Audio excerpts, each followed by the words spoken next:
I think the first message that this commission needs to send to the government, send to the population of Ontario, send to Mr. Drummond is we are not unions being self-protective. We're not looking to protect our jobs. We'll have no problems keeping our jobs. What we're worried about is in downloading more or cutting more resources from frontline service providers, we are not able to give the care that every one of us want to give. The first thing they always say is, get to it early intervention for children. They're not getting the services. What has happened is they've cut down our work, that now we're down to 3 workers. First, we used to be 7, the same caseloads. Families, I know for the children, are tired.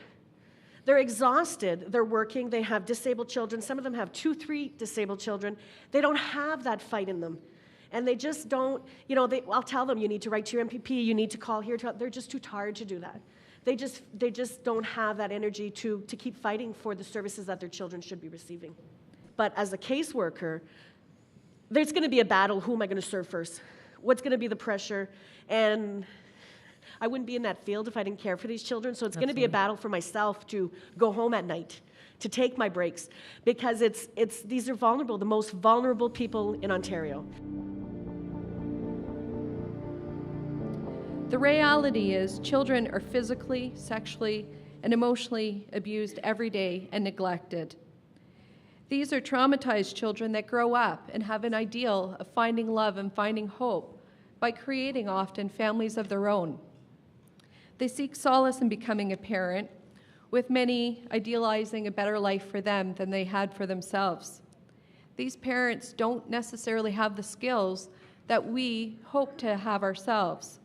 And they need support. They need family support workers. They need community resources to be able to rely on to ensure the safety of these children. When we're looking at $2.4 billion and more being cut from our pockets to cut from our services, we have an issue here. We have to say no to two-tier health care.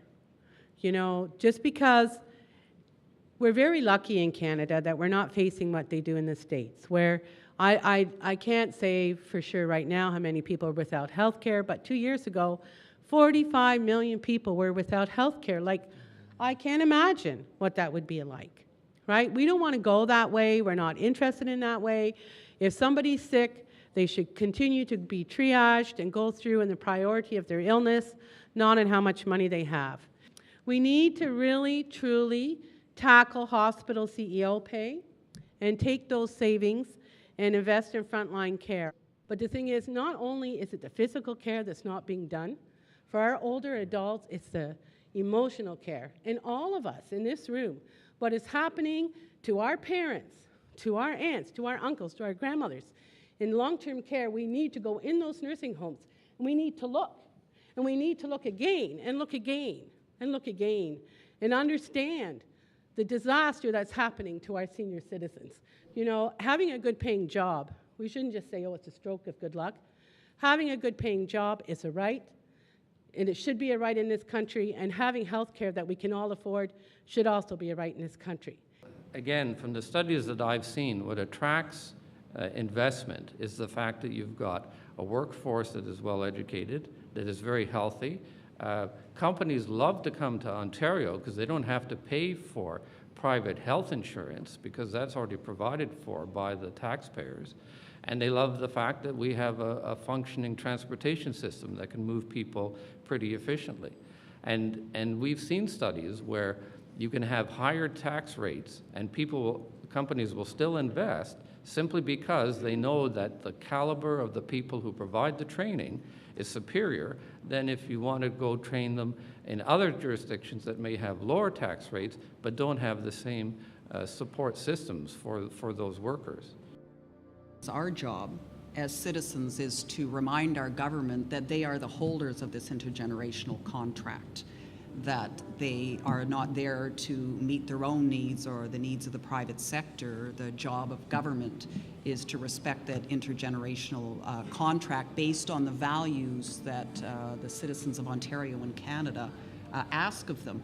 We know what we want from our society, and we need to just remind our government that they're not making those policy decisions, that they're making decisions based on what we want for a Ontario society.